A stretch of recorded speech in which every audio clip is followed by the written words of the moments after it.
The night I found out what my family really thought of me, I was sitting in a hospital break room at 1 a.m. eating a granola bar that tasted like cardboard and obligation. My earbuds were in. My cousin's voice recording was playing, and my mother was laughing. The specific laugh she made when she thought something was obvious, the laugh that had meant, of course, my whole life. The laugh I used to think meant warmth, and now understood meant something else entirely. She was laughing and saying, "That's her weakness. She loves us too much. We just have to remind her." I set the granola bar down. I hit rewind. I listened to it again. The third time I played it, I wasn't listening for new information. I was listening to make sure I had heard what I thought I'd heard, to make sure I wasn't doing the thing I'd spent 37 years doing, which was finding a way to make what was happening to me smaller and more forgivable than it was. It was exactly what I'd heard. My mother, my aunt, my brother, sitting in my parents' kitchen talking about how to use the way I loved them to put my name on a mortgage I hadn't agreed to. The granola bar stayed untouched for the rest of my shift. Before I tell you what I did with that recording, if this story is landing somewhere real right now, please like and subscribe. Tell me where you're watching from and what time it is. I read every single comment. My name is Rachel Torres. I'm 37 years old. I'm a respiratory therapist in Phoenix, Arizona. I work the night shift at a hospital where my job is to keep people breathing. I've done that job for 13 years. For almost as long, I've been doing a different version of the same job for free at a ranch house on the west side of Phoenix for people who never once asked if I was okay while I was doing it. This is the story of how I found out what my family said about me when they thought I wasn't listening, and what I did about it quietly, precisely, without a single shouting match. Oh, I grew up learning two skills that were supposed to be separate. The first, how to listen to breathing, the speed, the quality, the effort behind it, whether someone is working too hard, whether the air is getting where it needs to go, whether what sounds fine on the surface is actually a signal of something that's about to go very wrong. The second, how to listen to my family, the tone behind the words, the framing. Whether I need a favor was really a question or a decision that had already been made. Whether you're the strong one was a compliment or an assignment. I got formally trained in the first skill. The second one I picked up through repetition. The house on Cactus Run Drive had beige stucco and a gravel yard and two palm trees that always looked slightly exhausted. My father, Roberto, drove long-haul trucks and came home smelling like highway and something fried from a rest stop somewhere outside Flagstaff. My mother, Elena, worked at a call center, then a dental office, then a call center again when the dental office downsized. We were three kids. My older brother, Marco, then me, then nothing for 5 years, then my cousin Diego, who came to live with us when his mother moved to Texas and his father stopped being a reliable presence. Diego was family without the full legal weight of it, which meant he got the love and also the instability, but nobody ever put him in the will. Marco was the first son. In our family, that came with specific mythology. He was charming, loud, perpetually on the edge of a breakthrough. Every year, the breakthrough moved. The car detailing business, the mobile car wash, the guy who was going to make him a partner in a food truck, the cousin who had a connection at a dealership. Every version of the story had the same structure. Marco at the center, the money flowing toward him, and some outside force conspiring to delay his success.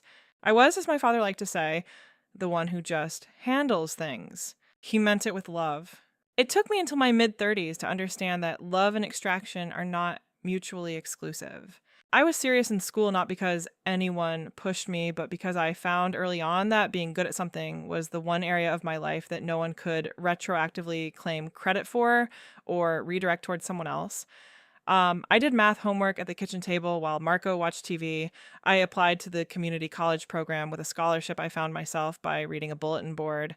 I transferred to the respiratory therapy program 2 years later. My father was proud. He told people at church that his daughter was going to be in healthcare. He also told Marco the following month that I had a real job now and could probably help out more. I was 23. Help out more was the first phrase I should have marked. I didn't. I was 23 and making money for the first time and proud of it. And also, underneath the pride, deeply shaped by a household that had always treated generosity as the entry fee for being loved. I said yes. First time, November 2014, Marco's truck. I had been working at the hospital for 10 months. I had a savings account with $4,300 in it, which was the most money I had ever personally owned at one time, and which I was planning, vaguely but seriously, to use as a down payment on a car that wasn't held together with optimism and zip ties. Marco came over on a Sunday afternoon. He sat down at my small apartment kitchen table and put a dealership printout in front of me. A used F-150, $18,400. He had gotten a job, actual job, in construction management, real one, that required him to haul equipment. I just need your name, he said. For the loan? My credit is trash, you know that. But I have the job. I'll make the payments. You'll never even notice. I said, what if you miss a payment? I won't, he said, with the absolute confidence of a man who has never had to maintain anything long term. But what if you do? I said. It comes to me. I won't, he said again, like that settled it. My mother was in the background, washing dishes. She didn't say anything. She also didn't leave the room. Mi amor, she said, not turning around. It's just a name. Family helps family. I signed. The first missed payment notice came 8 weeks later. Past due, in red, to my apartment address. I called Marco. I'm going to catch it next week, he said. The job slowed down. It'll pick up. Don't do anything. He didn't catch it next week. I made the payment, and the one after, and the one after that, until he stabilized, which took almost a year total, and which I paid off in increments between shifts while eating the cheapest lunches I could find in the hospital cafeteria. I added it to my document, not because I planned to demand repayment, because I needed the number to be real somewhere. 2014 column, $3,900. I named the document Budget. I put it inside a folder called Work. I did not open the folder and call it what it was. Second time, February 2017, the mortgage. My father's back had been wrong for years. The kind of wrong that he described as a little stiff, until the morning he tried to stand up from the table and couldn't. Surgery, recovery, short-term disability. The specific financial math of a household where one income drops to 60% and the fixed expenses don't adjust. My mother called me on a Tuesday. We're behind on the house, she said. 2 months. They sent letters. How much? I asked. Almost 4,000, she said. I was quiet for a moment. How long has this been going on? I asked. A while, she said, which meant longer than she was saying. Mom, I said, well, you should have told me earlier. I didn't want to worry you, like she said, which was the specific version of a lie that good parents tell. The one where they believe they're protecting you while they're actually just giving the problem more time to grow. I'm worried now, I said. I know, she said. That's why I called. There it was, the architecture of it. She hadn't told me early enough to prevent the problem. She told me when the only option was to fix it. I transferred $3,900 that week. The next month, they were behind again, differently. Just a little more, she said, until he gets back on his feet. $800, then $1,200, then $800 again.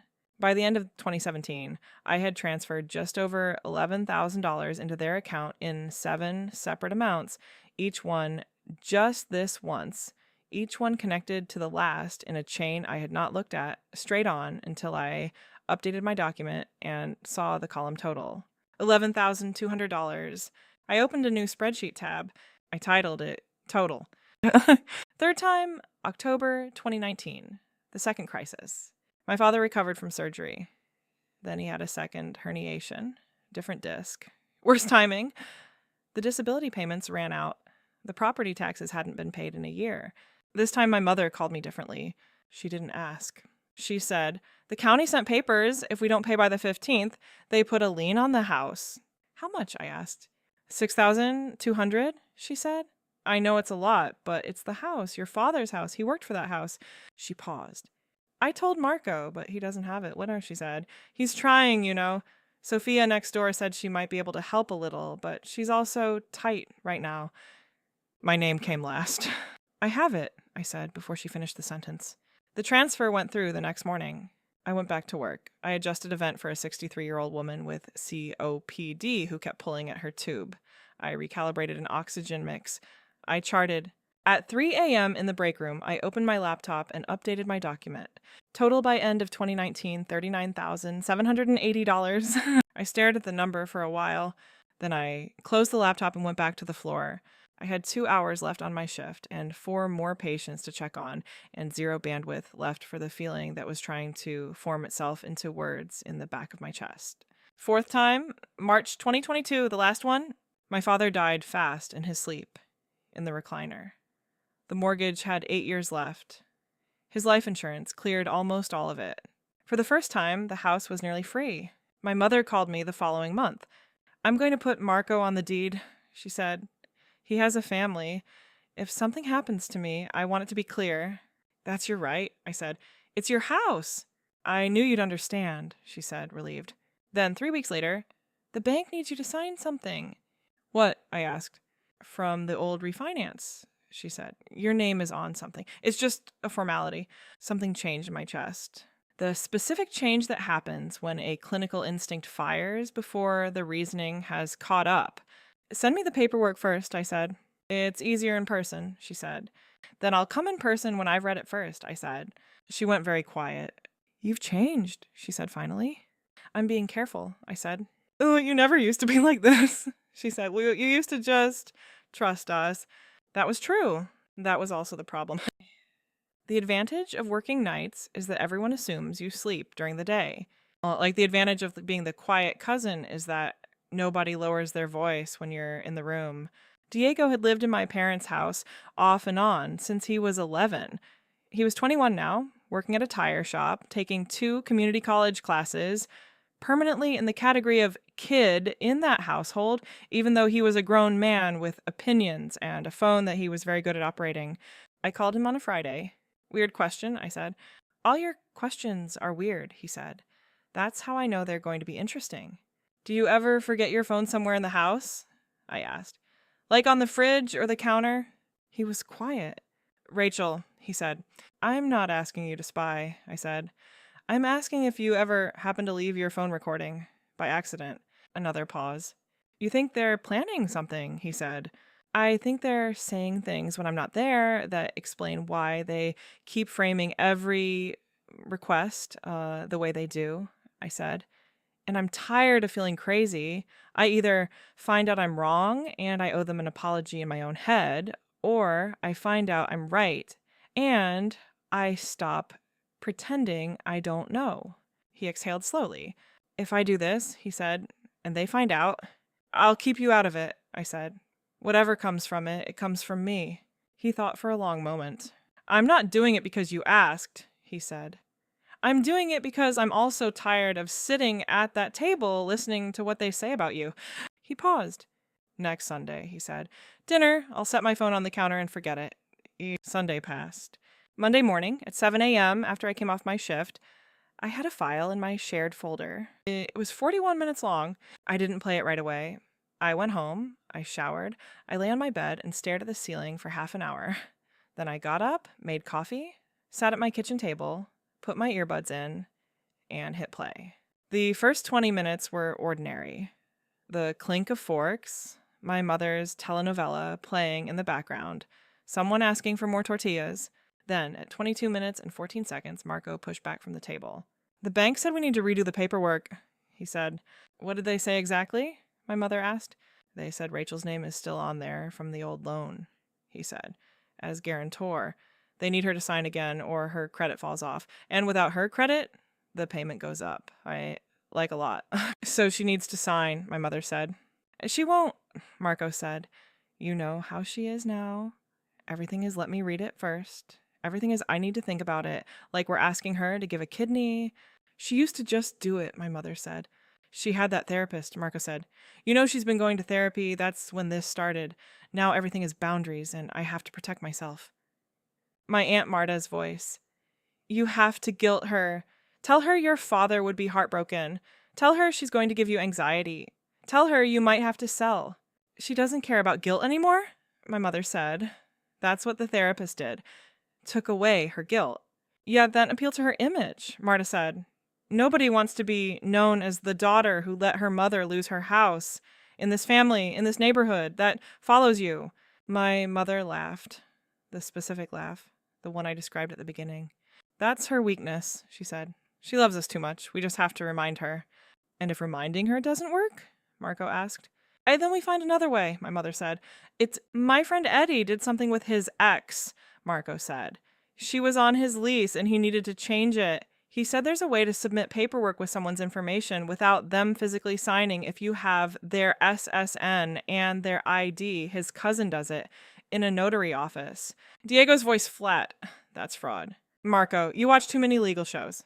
Diego. No, I mean, it's literally fraud. It's federal. Marta. Diego, we're talking about family. Diego. I know who we're talking about. My mother, sharply. Don't be disrespectful. Rachel is family. That's why we're asking her, not because we're taking anything. Because we're family, and this is what family does. Silence for a moment. Then my mother, softer. I just don't understand what happened to her. She used to be so giving, so easy. Now everything is a negotiation. She acts like we're strangers. Marta, it's the job. She's around sick people and death all the time. It changes people, makes them selfish. My mother, she was never selfish before. Marco, she was never selfish before because she didn't know she was allowed to be. Long pause. My mother, well, she's going to learn that you don't get to be selfish with family. I listened to it 3 times. The first time, for information. The second time, to locate the specific moment when I had wanted to believe something different was possible and to understand exactly when that moment ended. The third time, quietly, at my kitchen table, with my coffee going cold beside me, the way I listen to a breath sound that tells me something permanent has shifted in someone's lungs. You listen to confirm what you already know. You listen so that what you do next is based on what is real, not what you hoped for. When I took the earbuds out, the apartment was very quiet. I saved the file to 3 separate locations. I named it proofimnotcrazy.m4a. Then I opened a new document. Title, what I'm going to do now. I didn't call anyone that day. I went to sleep. I worked my shift. I came home. I ate dinner. I watched something forgettable on television and let my nervous system recalibrate the way it does after a bad run of nights. Not by forcing the processing, but by giving it somewhere quiet to happen. On Thursday, I made an appointment at my bank. The loan officer was a woman in her 40s named Deborah, with reading glasses she kept forgetting were on her head. She pulled up my file without asking too many questions. I want to know exactly what debt or credit obligation I'm currently named on outside of my own accounts and my own mortgage, I said. She typed for a while. There's an old cosign, she said. Closed auto loan from 2014. That's resolved. Good, I said. And there's a guarantee on a home loan, she said. A residence on Cactus Wren Drive. Your name appears as guarantor on the original note. If my parents wanted to refinance, I said, or add someone to the loan or change the terms, do they need my consent? She looked at the screen. The guarantee was added during a refinance, she said. If they want to keep the terms as is, technically no action is needed. But if they want to restructure or refinance, yes, they would typically need the guarantor's consent to keep them on. And if I don't want to be guarantor anymore, I asked, you can submit a written request to be released, she said. We'd evaluate whether the primary borrowers qualify without your guarantee. And if they don't qualify without me? She looked at me over her glasses. Then they'd need to find a different solution, she said, professionally, accurately. Okay, I said, I'd like to submit that request. She slid forms across the desk. I filled them out in her office. Then I wrote a letter. Separate from the form, typed, printed, signed, dated, that stated the following. I, Rachel Torres, do not authorize any person to use my name, social security number, credit profile, or identification to apply for guarantee, cosign, or otherwise support any loan, lease, line of credit, or financial obligation on my behalf.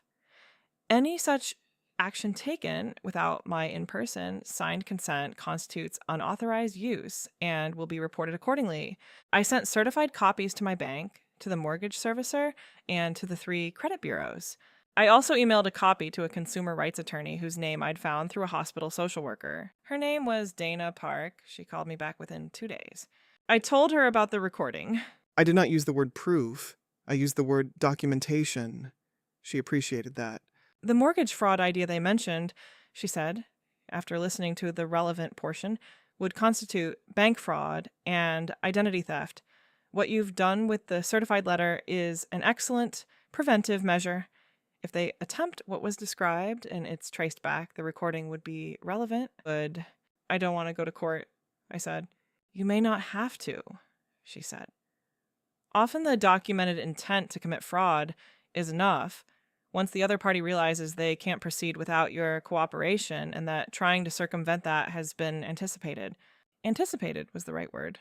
I had spent 13 years learning to anticipate in other people's lungs the sign that something was about to go very wrong. This time I was applying the same skill to my own life. The bank appointment my mother had scheduled was on a Tuesday. She and Marco and Marta arrived at the branch on Thomas Road. They sat down with the loan officer, slid paperwork across the desk, explained that they needed a signature updated. The loan officer typed my name. She looked at the screen. Then she looked up. I'm sorry, she said. There's a hold on this account. We can't proceed with adding or updating this guarantor without in-person consent from Ms. Torres. My mother said she couldn't come, but she has not authorized anything, the loan officer said. In fact, she has specifically revoked blanket authorization and requested that any changes to her credit involvement require her physical presence and signature. Marco said, "Can you override that?" No, the loan officer said. We're her family, Marta said. I understand, the loan officer said. I still can't. They left. I didn't find out right away.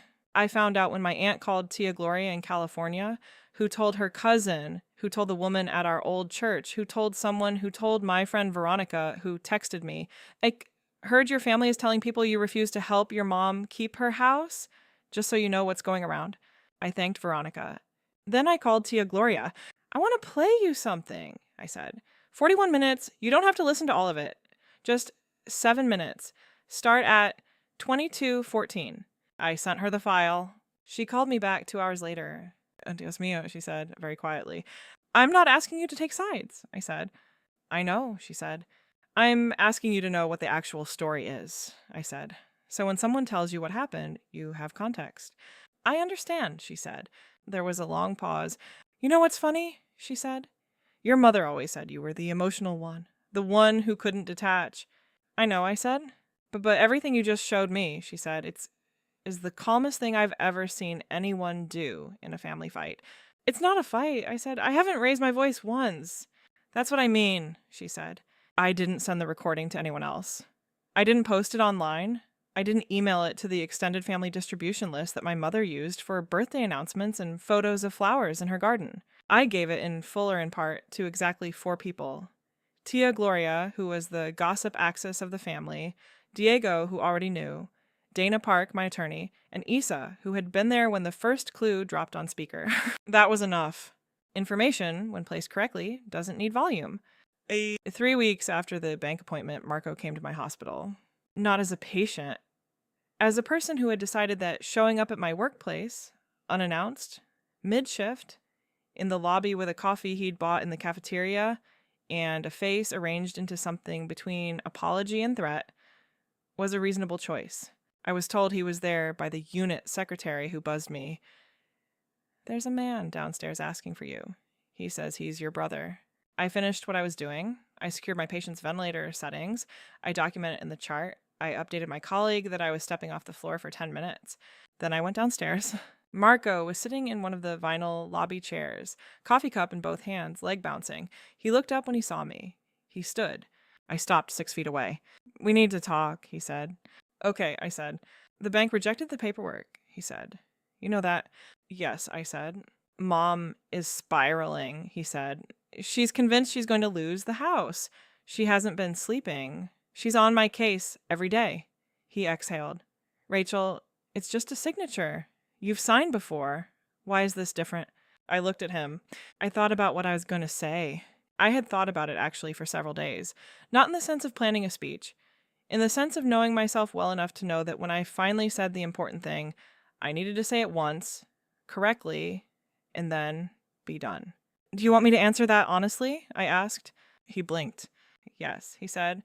In the last 8 years, I said I've transferred or paid a total of almost $40,000 into situations involving your name or mom and dad's house, car payments you missed, taxes they didn't file, bills they couldn't cover. Each time it was just this once. Each time I said yes. He opened his mouth. I'm not finished, I said, not unkindly, just clearly. I said yes each time, I continued, because I believed that's what family did. That if I could help, I should. That the fact that I was stable was a resource the whole family could access. I paused. I don't believe that anymore. Rachel, not because I stopped loving you, I said, but because I found out what you say about me when you think I'm not listening. He went very still. What are you talking about? He said. I'm talking about Sunday dinner, I said. The fridge, the phone Diego forgot. A muscle in his jaw moved. He started. You talked about using my social security number without my consent, I said. Your friend Eddie, the notary, you said it out loud in Mom's kitchen. He looked at the floor. It was just talk, he said quietly. Maybe, I said, but I have the audio. The lobby was quiet around us. 2 nurses walked by behind me, talking about parking. So what? Marco said finally. What are you going to do with it? Nothing, I said. If nothing happens, he looked up. I'm not going to file anything, I said. I'm not going to send it to anyone who can hurt you. I'm not interested in destroying you or Mom or any of it. I held his gaze. I'm interested in being done. Done being the guarantor.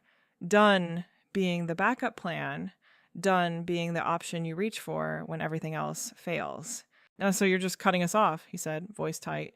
No, I said. I'm your sister. I always will be. But I'm not your bank, and I'm not going to sign anything that puts your financial decisions on my credit report ever again. He stared at me. Mom is going to say you ruined everything, he said. She might, I said. She'll say you chose money over family. She can say that, I said. But she'll know it isn't true, and so will you. I took one step back. You should go, I said. I have patience. He looked at me for a long time. Then he nodded once. Not agreement, exactly. Recognition of the kind that happens when someone realizes the conversation they came to have is not available anymore. He walked out through the automatic doors. I watched them close behind him. Then I went back upstairs and checked on the woman with the vent. Her breathing was even, numbers good. I adjusted one setting anyway, a small optimization, the kind you make when everything is stable and you have a moment to make something slightly more precise. Old habit, good one. Diego moved out of the Cactus Wren house in November. Not dramatically, not with shouting or slammed doors. He packed his duffel bag on a Wednesday morning while my mother was at her doctor's appointment, left his key on the counter, and texted me, I'm out. I'll explain later. Can I crash on your couch? He was on my couch for 2 weeks. He told me what had happened the day after I talked to Marco. My mother had confronted him about the phone. He hadn't confirmed anything. He hadn't denied it either. He'd just said, I think Rachel deserved to know what you say about her. My mother had cried. Then she'd said he was ungrateful. Then she'd told him if he was going to be like that, he could go be with his cousin. So he did. I helped him find a room in a house near the community college. First and last month's rent. I didn't put it in my spreadsheet. I stopped keeping the spreadsheet the day after I played that recording for the 3rd time. I deleted the file, not because the numbers weren't real, but because I didn't need to prove the pattern to myself anymore. I knew it. I had recorded proof of it. The document was no longer serving a function. Diego at 21 looked different from Diego at 15. Taller in the way of someone who's stopped trying to take up less space. He got a second job. He passed his 2 classes. He texted me on Sundays to ask if I wanted to watch the game, and sometimes I did, and sometimes I didn't. And either way, we ate chips and were easy around each other in the way of people who have chosen each other, rather than just grown up in adjacent bedrooms. My mother's health slid. Diabetes management, which she had always been inconsistent about, got harder to ignore. She called me in January from the ER, her own this time, voice tight and small and scared. I went, I have been a respiratory therapist for 13 years. I know how to be in a hospital room with someone who is frightened. I know how to explain things in plain language, how to advocate without escalating, how to adjust a nasal cannula without making someone feel broken. I sat next to her bed. I fixed the cannula. I explained what the numbers on the monitor meant. I asked the nurse the 3 questions my mother didn't know to ask. When the doctor came in, I translated, not Spanish to English, she speaks English fine, but medicine into plain language, into the kind of words that let her understand and then decide. When the doctor left, she held my hand. "Thank you," she said, very quietly. "Of course," I said. She was looking at the ceiling. "I said things," she said. "You know I said things." "I know," I said. "You heard them." "Yes," I said. She closed her eyes. You're still here," she said. I'm here," I said, and I'll help you with what your body needs, what your health needs, what keeps you safe. I paused. "But I won't sign papers for things that aren't mine," I said. "That part doesn't change."